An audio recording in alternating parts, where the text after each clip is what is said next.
So in this video, we're going to be talking about everything there is to know about the Japanese Akita Inu. Leave my treats alone. Okay, so I'm sure you're already getting to know the guy, right? I'm going to be reading from the CKC USA website. So as I read, I'm sure just from observing his behavior around me and with me and stuff, you'll be able to make the comparisons between what I'm reading and this chap over here in real life. So let me just try and get him into a sit. Good boy.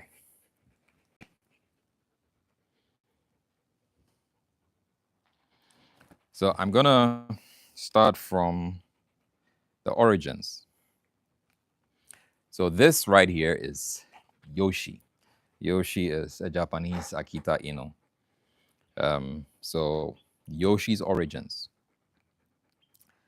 The Akita dog breed is believed to be descendant of the ancient and now extinct Matagi Inu dogs, which were dogs used for hunting wild boar, Sitka deer, and Asian black bear by the Matagi and other northern native people of Japan. So these guys were hunting dogs, right? Come and face the camera. Let them see your cutie pie face. Good boy. Yeah, good boy. No, come and face the camera. This way. Hey, buddy, come down. This way. There you go. There you go, buddy. Good boy. Good boy. Get into a sit. Good boy. Good boy. Yes. Good boy. Good boy. Let's try and make that better. Come. Good. Sit. Yes. Good. Hi, you. Let's focus on the camera for a while. No, stop.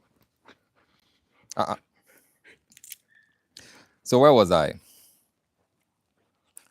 Yeah, so these guys were hunting dogs, right? It is believed that these dogs were used for centuries and originally developed from ancient Spitz dogs brought to the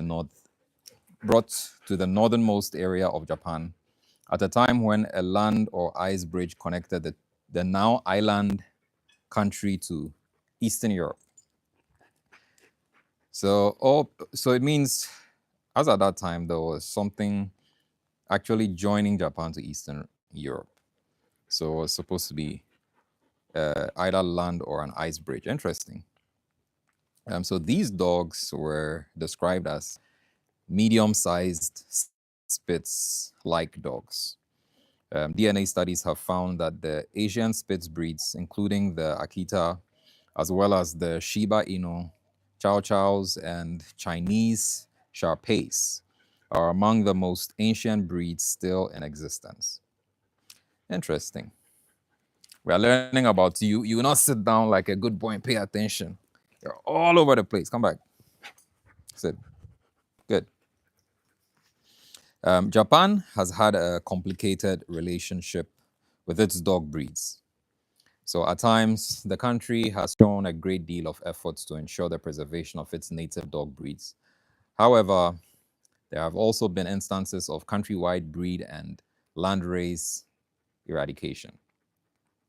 The Akita has historically been both a victim and a beneficiary of its native country's vacillating attitudes toward dogs. In the 7th century, a dog keeper's office was established to preserve the purity of native Japanese dogs. As Japanese society and culture progressed, agriculture replaced hunter-gatherer cultures, and the Akita's ancestors were used less for hunting and more for guarding homes and property. So that's how the transition happened from, them being hunting dogs to becoming more or less guards or like security dogs. So eventually, sit. Good boy. Yes. Aha. Where was I? Eventually, the dogs found their way into the horrific spectator sport of dog fighting. Come on. Which became prominent throughout Japan and much of Europe in the 20th century. To create a more impressive fighting dog, the Akitas were crossed with European and Asian Mastiffs. Okay, so I'm guessing that's where the bigger ones came from. That's the ones that are now called, I think, the American Akita. So including the ancestors of today's Tosa Inu, Great Danes, Saint Bernards, and English Mastiff, resulting in a dog that was far more superior in substance, bone, and size. Yeah, so basically what they're saying is to create a more impressive fighting dog, they're crossed with these breeds.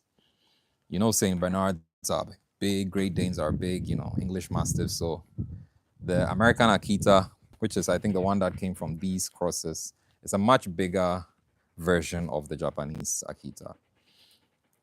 Okay, so during the early 20th century, the Japanese government and many nationals took the preservation of their native breeds very seriously.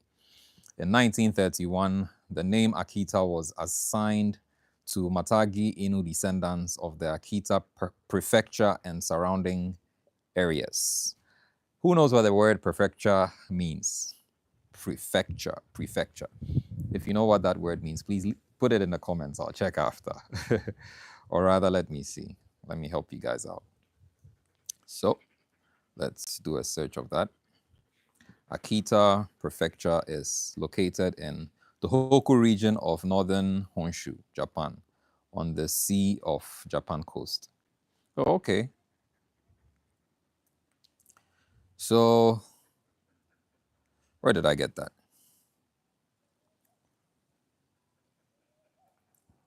Akita Prefecture, where did I see that?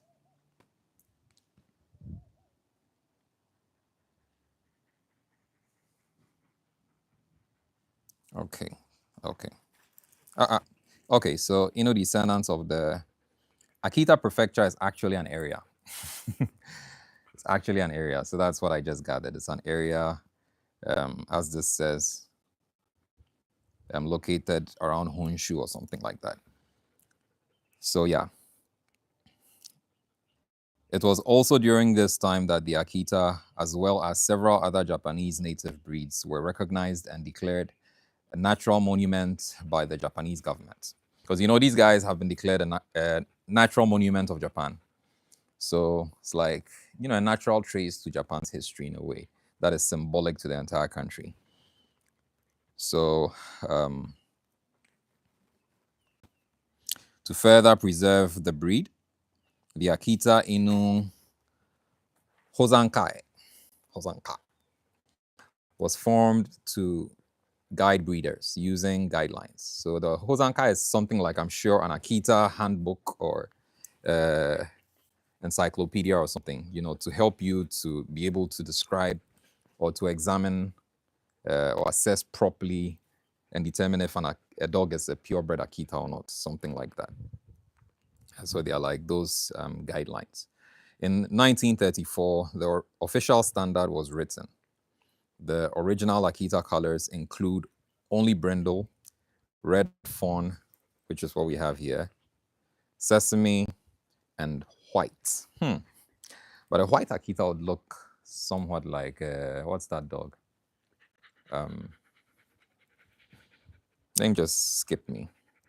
Anyway, so with all other colors being considered incorrect. So the original Akita colors include only brindle, red, fawn, sesame, and white, with all other colors being considered incorrect. Unfortunately, preservation efforts were thwarted by World War I and World War II, when the numbers of many native Japanese dog breeds were decimated.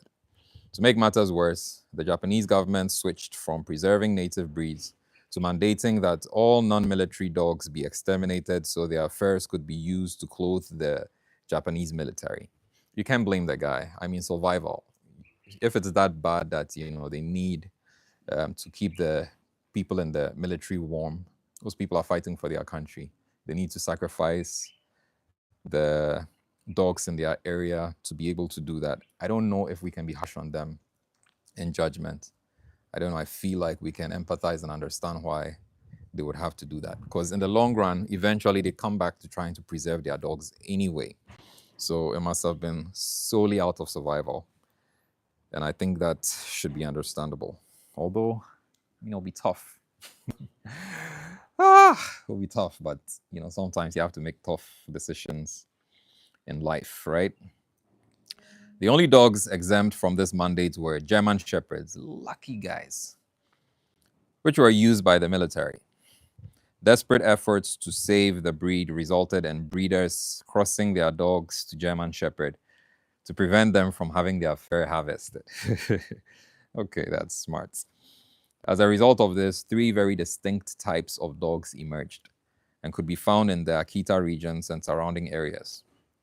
The original Matagi, which were this word Matagi, I don't know if I'm pronouncing it right or not, but then it's Matagi. So the original Matagi, which were very few in number, the large fighting Matagi cross. So there's the original Matagi, which were very few in number, the large fighting Matagi cross that was bred for the fighting ring, during that period when they started using them for dog fights. And the Matagi German Shepherd crosses, what they started to produce during the wars. So after World War II, the breed began to split into the two distinct types observed today. So I guess they are referring to the, typical Japanese Akita Inu and the American Akita. Shortly after World War II, the Japanese began restoration efforts to once again protect and preserve their heritage breeds. 5 independent organizations that each recognized the Akita breed with different standards came together and determined the original Matagi Inu type of Akita as the true Akita, right? So I guess they were now trying to make sure that they were preserving all Akitas that were pure descendants of that particular one as the true Akita, just to standardize it. Okay, so other large crosses were considered incorrect. The remaining Matagi Inu Akitas were collected from rural areas and towns throughout the country, and the breed began to make a steady recovery. Yoshi, that's how you began to resurface again. You would have been extinct. See your face. Wouldn't you sit or something? No, don't start all that climby stuff. Just sit. Be good. So American soldiers were partial to the large bear-like fighting Akita and German Shepherd Akitas. These dogs were also more readily available due to the fact that they possessed coat colors and patterns not favored by the Japanese people. So of course, it means, in their preservation efforts, Japan was rejecting those dogs. And so it was easy for the American soldiers and stuff to get access to them. So the American servicemen brought many of these large, colorful Akita dogs with them back to America. These dogs were used to establish the breed in America, so that's how the American Akita came about. Once in America, the breeders and enthusiasts embraced the large type Akitas over the Matagi types that were later imported. In fact, the breed was eventually known as the Japanese fighting Akita. Hey, these people like fighting dogs. Okay. Now, the two types have become so divergent that many organizations consider them separate breeds. Japanese Akitas are lighter in substance and bone, squarely proportioned, legia with more tuck-up, narrower, even skull to muzzle ratios. So that's this guy right here. They also may only come in the traditional 4 colors. The Japanese dogs resemble large Shiba Inus. So Shiba Inus are like a small, compact version of this guy here. So, which are a very close relative. The American Akitas are heavier and more substantial with heavier bone and overall mass. I mean, they were crossed with Great Danes and whatnot. They have shorter muzzles in comparison to the skull and are relatively rectangular in proportion. So, Yoshi, stand up and let's see if you are rectangular in proportion. Yeah, I guess so. So that's what they mean. They may come in any color, including, okay, so that's more to do with the American Akita. So not you yet, Yoshi. We'll come to you soon. They may come in any color, including piebald, which is referred to as pinto in the breed. So that's with the American Akitas. Whereas with the Japanese Akita Inus, 4 colors: the brindle, this red fawn, the sesame, and white. They may also have masks, which are forbidden in the Japanese Akitas. So masks are like Rottweiler faces, right? So Japanese Akitas, no, it's not a qualifier. So now we're going to look at the breed characteristics of this guy right here, Yoshi. Breed characteristics, right? You've observed him so far. I'm going to read about his characteristics. Oh, come on, Yoshi. No, that's my mic. That's my mic. So give me a second, guys. Leave that alone. Come this way. And sit. Yes, good. Good. Good. Have to fix my mic. Hold on.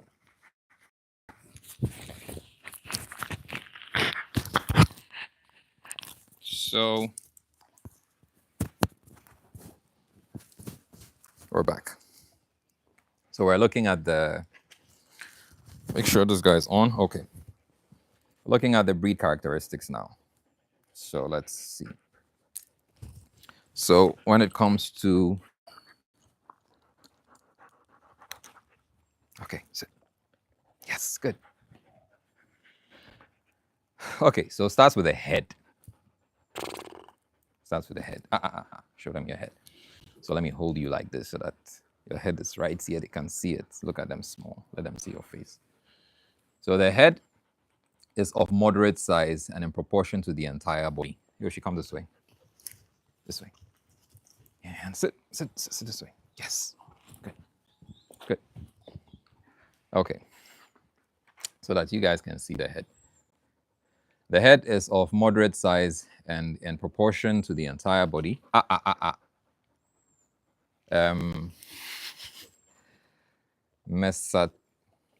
Wow, what the word? Mesatisphalic. That's the word. MESATICEPHALIC. Mesatisphalic in type. Mesatisphalic in type. So the head is mesatisphalic in type. Your mesatisphalic head. Yoshi.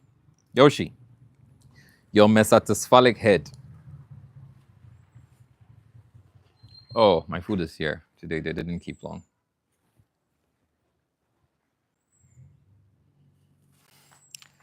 Just a moment, guys.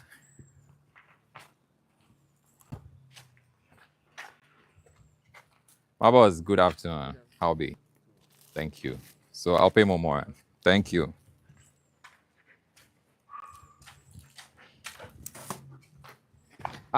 Yoshi, come back.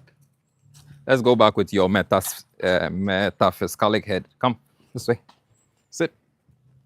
Good boy. Good boy. Yes. Okay. His mesatisphalic head is back.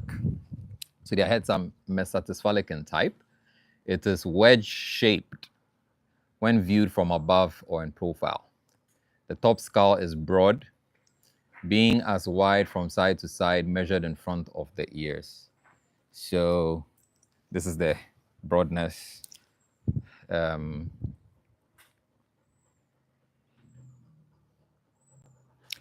As it is long. So being as wide as it is long. So this, it means this length is equal to this length. So it's almost square, right? It appears so long from occiput to stop. So this is a stop, right? This is a stop. The end of the dog's muzzle is the stop. It appears somewhat flat when viewed from the front. So the head is, well, what is it? Good boy. You're doing your job. Remember I told you guys they became guard dogs. So he's doing his job. Yeah, so the head is well muscled throughout. Okay, are we good now? They're gone. Good boy.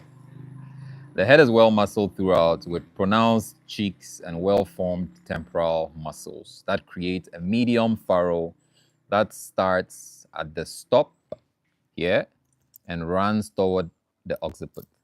So the head is well muscled, as you can see. Correct head, stunning well, gooey like that. Muscle, you can feel the muscle, yes. Yes, even under here, you can feel muscle here, right? And has a medium furrow that starts at the stop and runs toward the occiput. So this is the medium furrow over here. So it's not like mountainous like that. It's just, slight, the head is clean cut and free of wrinkles. As you can see, it doesn't have the bull mastiff or French mastiff face folds and stuff like that. No wrinkles, clean cut face, smooth, scissor cut. And that's it for the head. So you guys can see the head. And when it comes to the eyes, I'm sure, look at his eyes. The eyes are somewhat small. You can see that, to moderate in size, small to moderate in size, but appear relatively small in comparison to the overall head features. And I think that's obvious. You can see that. Excuse me. So they are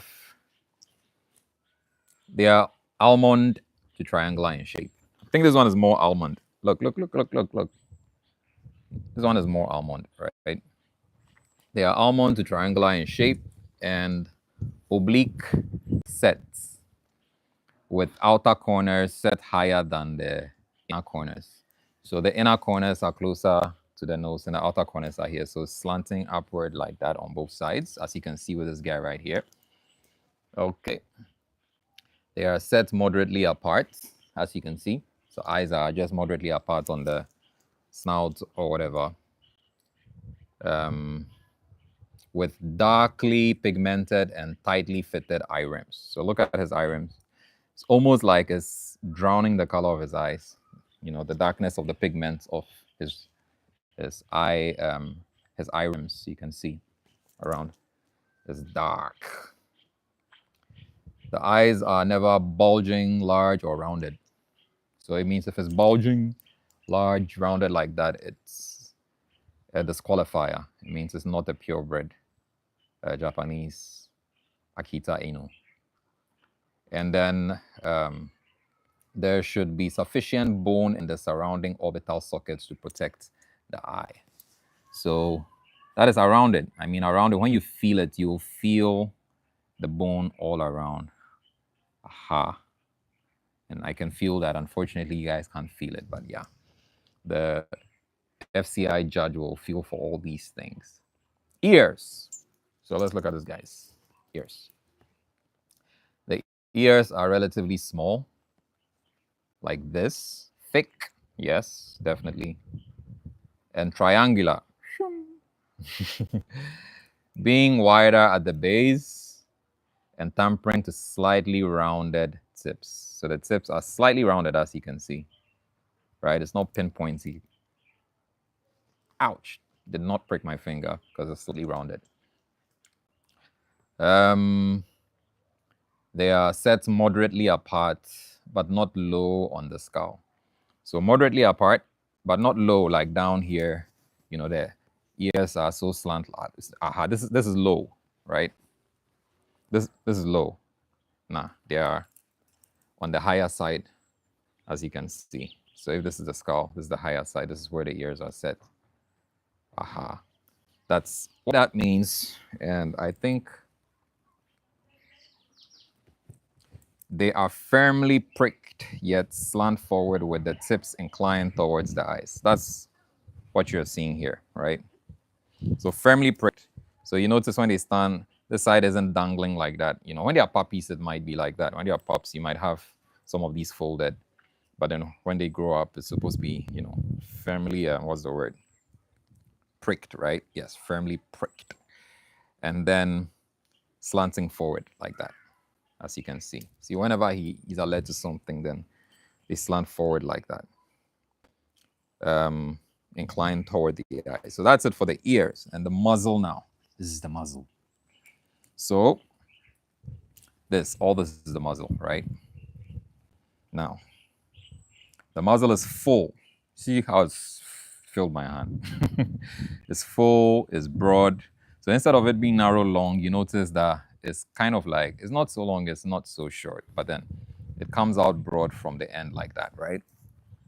So it's full, it's broad, and of a good length, as I said, not so long, but then definitely not short.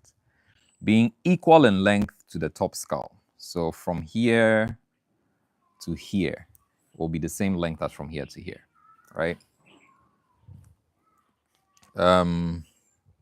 Upper and lower jaws have good bone structure, bone substance, and are strong, well developed. You just have to take my word for it. It's a yep, yep, yep, yep, yep. Never appearing snipey or weak, and I think you can see that. He looks like his face is just, molded like that, solid. So that's what that means. The muzzle is somewhat tapered from the base to the end, ending in a blunt wedge, never appearing pointed or squared. So tapered that way, but it ends here in this bluntness over here, right? In this bluntness over here, not pointing like that, so that you see that the end over here becomes like shooting out, maybe something like what dog can I use as a perfect example? I'm sure like a Labrador. Stop. Yeah, something like a lab. That's what that means, right? Uh-huh. So, and then also not squared. So squared like a bauble. Squared like a bauble, that's what that means. It's not squared either. What else? So that's it for the muzzle. And now the nose, this side right here. The nose. Show them your nose. Hey, your mesophilic, what's that word again? Your mesotisphalic. Your mesotisphalic head. Show them your nose. So the nose is large, broad, well pigmented as you can see, and black as you can see. The nostrils are well open as you can see. Faded noses are permissible on white dogs, but this one is not white. So, I mean, it's black, just like it's supposed to be. Neck. So, y'all can see this guy's neck. Moderate length to allow for proud head carriage. Hey! Proud mesotisphalic head carriage. Right? Okay, yeah, just chill like that. Just chill like that. Perk your head up small. Let's see neck. So, you can see that firmness, that solid neck. I don't know if you guys can see it. Come, sit. Come on, guy. Sit. Good boy. Let them see your neck, right? So moderate length, not so long, to allow for proud head carriage. Strongly muscled with a slight arc. And the arc is this back over here, as you can see. Turn this way. So if he is to the side, you'll see the arc a bit better. Yeah, that's the arc here, right? The neck tapers smoothly from the deeper and broader body toward the head. So it means that from here towards the head, it tapers slightly. Just like the muzzle tapers, the neck tapers slightly towards the head. So going down is broader towards the head, a little narrower. The neck is clean cut without excess skin, so smooth. When you feel it, it's like, yeah, it's just muscle. No throatiness. You don't feel some bulging throat here or dewlap. And I guess dewlap is like, some of the neck falling on some of it. No, it's good. It's as good as a sculptured neck. Okay, chest. That's why I guess you are showing off the chest. So chest is oval shaped. Oval shaped, as you can see. This is the portion that they are talking about. So let's look forward so that they can see your oval. This is the chest area here. So when you put your hand here, this is where it begins. And this is basically where the chest ends. That's the oval I am drawing. Come on, guys. Sit. Sit up. Don't be lazy. Yes, good boy. So never barrel chested or slab sided. I don't know what that means, but I mean it's oval shaped. The body is sturdy, balanced, and well muscled. So now we're talking about his body. Okay, you can stand up. You can stand up. You can stand up to school. Yeah. Okay. So yeah, model for them. Model for them. You can come this way. Yeah. No, don't sit. Up, up, up. Yes, good. And then you can walk this way. Let's go. Yes. Yeah, you can model. Don't show them your nyash too much. Let's go this way. So let me walk with him so that he can model properly for you guys. This way. Come. This way. Yeah, just don't sit, don't sit. Let them come. Come around the chair. Yeah. So the body is sturdy, balanced, and well muscled with moderate bone. It is never slight or bone. It is never slight of bone or rangy. Who can help us? What do they mean by slight of bone or rangy? Confused. Width at forequarters is approximately equal to the width at the hindquarters. So the forequarters is the two front paws. So if you take the width of each, so I wish you could turn this way, buddy. Okay. So if you take the width of this and the width of what's behind, should be equal, right?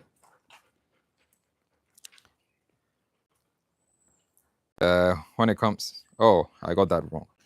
So I guess when it's talking about the forequarters, it's talking about the width when it's standing, the front from this leg to this leg, that width should be equal to the width of the hind limb. So when it's like this width should be equal to this width, right? And then you come to the feet. So oval to round feet, compact with well-arched toes and tough pads. So that's what we have here. So this is the oval to round feet, and they are, as it says, compact and well-arched. So, I mean, you don't have as good a view as I do, so it's probably difficult for you to see. But if you can see the feet from there, maybe you can confirm for yourself whether it's as it should be. Now, the tail. Okay, up, up, up, up, up. Up, up. I'm disturbing you. Up, up. Yes. Okay, we can all see your tail. Perfect. So the tail is set high on the crop. Wonder what the crop is. Come this way. Show them your tail. Come. Good. This way. Yes. Okay, perfect. So it's set high on the crop, thick at the base, and tapering toward the tip. So it means from the base here is thick, and then towards the tip. So from the base is thick towards the tip is narrow, right? Aha, you can see that, right? So from the base thick, narrow towards the tip. And then what? Carried in accordance to the dog's mood and energy level. I mean, of course, I'm reading and all that. So handling him and keeping him sturdy and stuff, please, you guys don't be hard on me. And then, hiding my treats properly. It's plenty work. What else about your tail? So it is carried in accordance to the dog's mood and energy level, but never tucked or carried up over the back. So it's never tucked under his legs like that, never, right? And it's never perked up like this, up like this. When it's above, it's folded like that, as you can see. Aha. So he's just eating my treats. I just want you guys to see his tail, so I'm allowing him. Guys, just eating my treats. But at least we are getting to see the tail, right? We are getting a proper assessment of the tail. See how busy this guy is. Okay, so the tail is of medium length, right? So let's see. Yeah, it's not so long. Why are you getting too excited? You dropped one. There you go. There you go. There you go. Okay, get back in there. Good boy. So it's of medium length with the tip of the last vertebrae extending to the hock joints when held down. So when held down, I don't know what that means. Anyway, the tail is carried, curved, or curled over the back, just as you see. And that's it for the tail. So now when it comes to movement, guess I'm gonna allow this stallion to run wild, and then we'll see how he moves. Okay. So I'm gonna observe with you guys. Yoshi. Okay. So they say powerful, brisk, energetic, flawless. Sorry, I mean effortless. It does look flawless though. So effortless, efficient, agile, resilient. Look at it. Hey, leave my food alone. Go away. Leave it alone. Gonna have to put it inside, or else it's gonna be gone.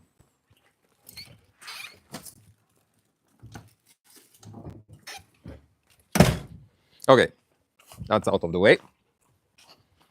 Back to this guy here. Yeah. So the characteristics of healthy structure are evident when moving away the forelegs and near rear pasterns. When moving away, the forelegs and rear pasterns should remain parallel to one another, right? When viewing movement from the front, the foreleg should remain parallel with elbows and paws moving neither in nor out, right? So it means that when it's moving, legs shouldn't be crisscrossing. So parallel is, as you can see, yes. Left, right, forward, forward, forward, forward. And then also no bending of the if we were humans, we'll call them the wrists or the elbows, as you can see. So it's like the whole four limbs are just swinging forward and back, pretty much, right? That's what movement is all about. It's talking about, sorry. Okay, cool. What else?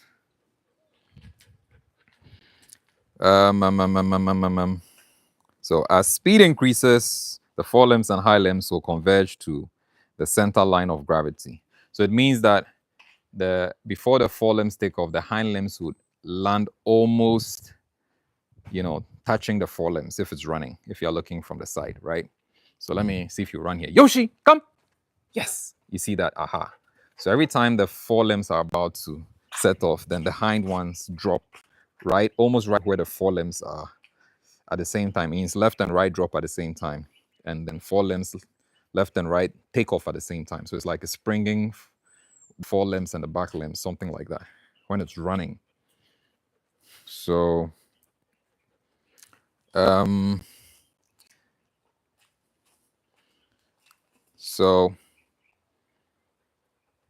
the side, the top line should remain firm and level. Yoshi, good. So from the side, the top line, that's like the back, right?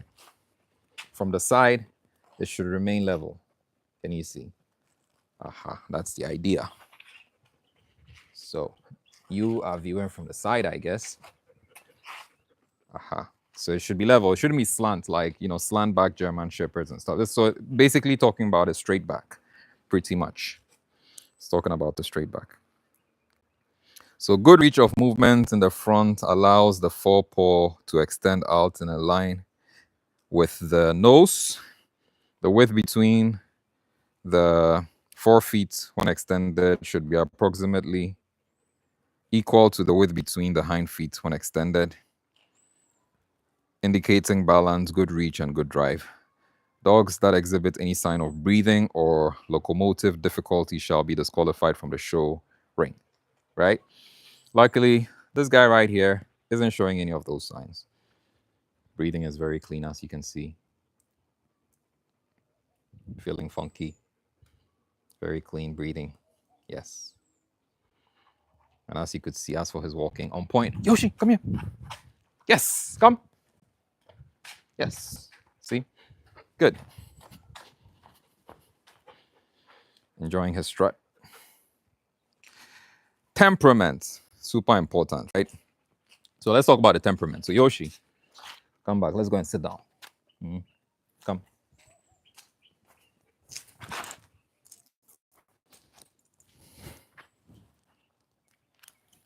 Good boy. Come this way. Come. Yes. All right. So let's talk about temperament. No. Leave my sauce. Leave my what do you call it alone. So the Japanese Akita is a docile, self-composed, receptive, and devoted dog breed. So, I mean, the docile part of him is when he's settled, but this is definitely not docile. I mean, yeah, so docile in the sense of, even as he's laying on me, his entire body is calm, right? And, he's busy on his mission and stuff like that. Feet are well grounded. This is well rested. For example, when he's in a sit, yes, when he's in a sit, it's generally calm. He's not like skittish and jittery and stuff like that. He's a generally, so that's what the docility is all about, what the docileness is all about, Charlie. English is not my first language. Sit. Good boy. Okay, so where were we? Sorry, buddy. So those are self-composed, as you can see. This is, what they are talking about, right? But we'll come to his other personality traits. Receptive and devoted dog breed. He's dignified and an independent thinker, as you can see. Guy wants streets now. It's like there's nothing you can do to stop him. See this guy. See. Independent thinker. Right? He nobly keeps watch of all that he surveys and deems to be his property. Fiercely loyal and courageous, as you can see. He makes an excellent companion and watchdog, as you can see. While breeding for tolerance and acceptance of people and other dogs has been one of the improvements that Akita breeders have strived for. Some individuals may be prone to introspective and same-sex aggression if early socialization and obedience is not implemented. So luckily, this guy has had, I think, some decent socialization with other dogs, opposite sex, same sex, and stuff like that. And he gets along with them. Recently spent months with a 1 year old Rottweiler and, male Rottweiler, same sex. And they got along. They were friends, played almost every single day. Could leave them alone unsupervised, and never once did I have any serious incidents with the two of them. And most recently, he's been spending time with a kind of almost 1 year old Doberman. I think it's a Doberman Shepherd mix, and same sex as well. They get along just fine. He's been spending time with the 7 Belgian Malinois German Shepherd mix. She's female. They get along so well. This guy actually crossed it. You are not supposed to do that. Out of the blue, this guy, I'm inside. I didn't realize her heat had gone that far. I was intending to separate them when she was getting to her estrus period. And then I'm inside and I hear her crying. I run to the back and then, yeah, it's a lock. So that's how much he gets along with that one. So I think the socialization of those dogs has helped that side of them. But then I've definitely seen that side. I've seen him in fights earlier on. So we worked on those things, and that's how come he's been able to get along with the others. The Akita is an immensely intelligent breed. Very true. Very, very true. So long as the subject he is being taught interests him. Otherwise, he can become disinterested in a task, what many people consider stubborn, right? Like right now, he should sit down and focus. It's not interesting for him. So now he's being what we would consider stubborn, right? You're done. It's done. It's all gone. I hope you're satisfied. Now come and sit down like a good boy. Come and sit down like a good boy. Good. Sit. This time sit. Good. Very good. Yeah, so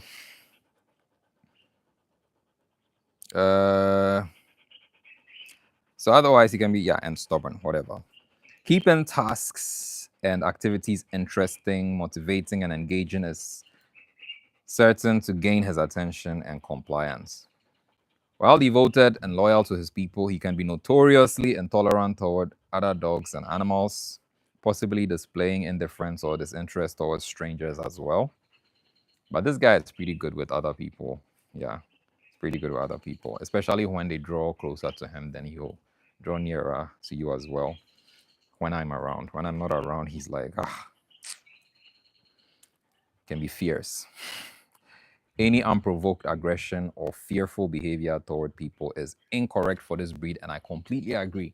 Because when it comes to fearlessness, I don't think I've met a breed more fearless than this guy. It's crazy.